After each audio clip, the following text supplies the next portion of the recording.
একটা গভীর অন্ধকার বন ছিল, যেখানে সূর্যের আলো প্রায় ঢুকতই না।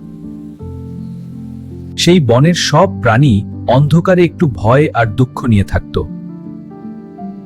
একদিন সেই বনের মাঝেই জন্ম নিল একটা ছোট্ট জোনাকি। তার নাম ছিল আলো। বনের পাখিরা তাকে দেখে হাসতে লাগলো। তুই এত ছোট, তোর আলো দিয়ে বন আলোকিত হবে?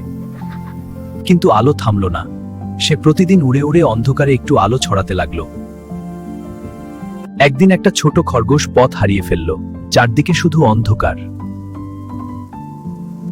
ভয় পেও না, আমি আছি।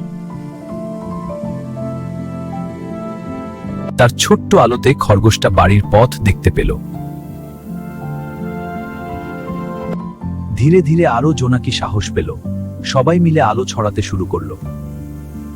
হঠাৎ একদিন পুরো বন আলোয় ভরে গেল। অন্ধকার বনটা যেন তারার মতো ঝলমল করছিল।